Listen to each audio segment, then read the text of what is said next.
G কাৰ rally mega কাৰ rally এইটো বিষয়ে কি ক'ব? চাওক, আজি ইপিপিএল দলৰ যুৱ শাখাৰ নেতৃত্বত ওদালগুৰিৰ পৰা কোকৰাঝাৰলৈ শান্তি, সমৃদ্ধি আৰু ইউনিটি এই তিনিটা বিষয়ক লৈ এটা মেগা কাৰ ৰেলী ওলোৱা হৈছে।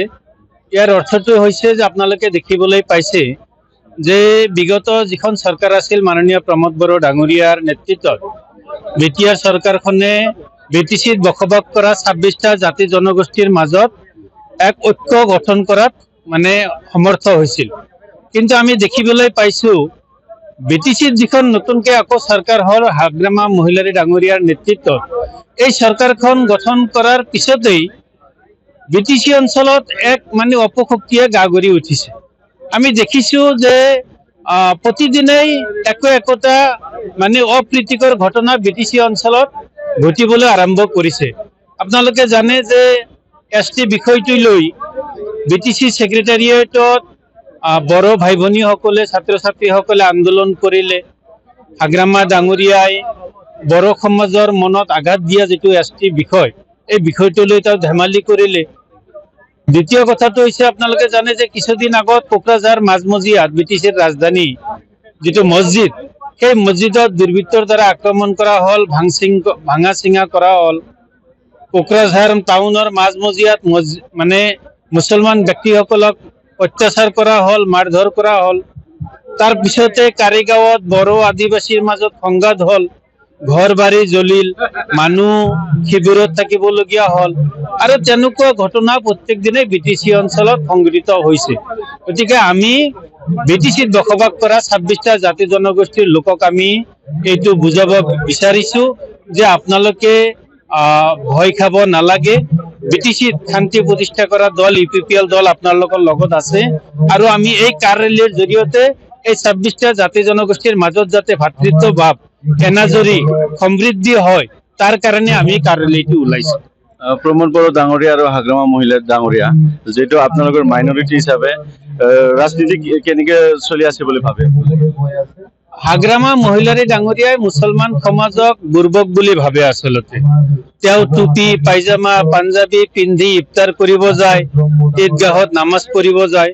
আচলতে মুছলমান সমাজক বুৰ্বক সজোৱাৰ এইটো এটা হাগ্ৰামা মহিলাৰী ডাঙৰীয়াৰ পলিচি। তেওঁ মুছলমান প্ৰ দেখায়। আচলতে তেওঁ মুছলমান প্ৰ নহয়, এণ্টি মুছলমান। এই কথাটো বিগত 17 বছৰে মুছলমান সমাজে জানিছে। এই হাগ্ৰামা মহিলাৰীৰ নেতৃত্বত 2008ত গোষ্ঠী সংঘৰ্ষ, 2009ত, 2012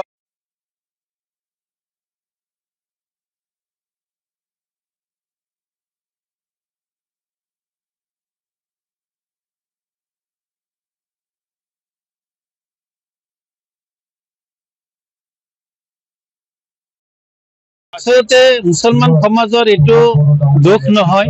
মুছলমান সমাজটো সহজ সৰল। তেওঁৰ যিটো নাটক হাগ্ৰামা মহিলাৰীত, এই নাটকটো বুজি পোৱাত সময় লাগিব। এইবাৰ কিন্তু বিটিচি ইলেকশ্যনত হাগ্ৰামা মহিলাৰীৰ যিটো চৰিত্ৰ, সেই চৰিত্ৰটো স্পষ্ট হৈছে। 28টা MCLA আসন পাই তেওঁ যেতিয়া বিজেপিৰ লগত এলায়েন্সত গল, তেতিয়া মুছলমান সমাজে তেওঁৰ চৰিত্ৰটো ভালকে বুজি পাইছে। আৰু এই চৰিত্ৰৰ কাৰণে 2026ত যিটো এপ্ৰিলত বিধানসভা নিৰ্বাচন হবলৈ গৈ আছে, এই নিৰ্বাচনত বিটিচিৰ মুছলমানসকলে হাগ্ৰামা মহিলাৰীৰ নেতৃত্বাধীন বিপিএফ দলটোক উচিত শিক্ষা দিব। আপোনালোকে কেনেকে আগভাগ ল'ব যে মুছলমান হিচাপে অহা যে আহিব লগা বিধানসভাত? আমি বিশেষকে বিটিচি অঞ্চলৰ ধৰ্মীয় সংখ্যালঘু মুছলমানসকলক ইপিপিএল দলৰ মাইনৰিটি সেলৰ তৰফৰ পৰা এটাই আহ্বান জনাম যে বিটিচি অঞ্চলত বিগত সময়ত যি শাসক গোষ্ঠী আছিল, মাননীয় প্ৰমোদ বড়ো ডাঙৰীয়াৰ নেতৃত্বত ইপিপিএল দলে যি ধৰণে শাসন কৰিছিল, মুছলমানসকলৰ বিভিন্ন অনুষ্ঠানৰ কাম কৰিলে, দুখতাকৈ মছজিদত টকা দিলে, মছজিদৰ নামত মাটি আবণ্টন দিলে, মাদ্ৰাছাৰ নামত মাটি আবণ্টন দিলে, ঈদগাহৰ নামত মাটি আবণ্টন দিলে, ব্যক্তিগত বহুত মানুহক মাটিৰ আবণ্টন দিছে। গতিকে আমাৰ ওপৰত আপোনালোকে বিশ্বাস ৰাখক। আমি ইউপিপিএল দল হিচাপে মুছলমানসকলৰ কাৰণে ভাল চিন্তা কৰিবলৈ গৈ আছো।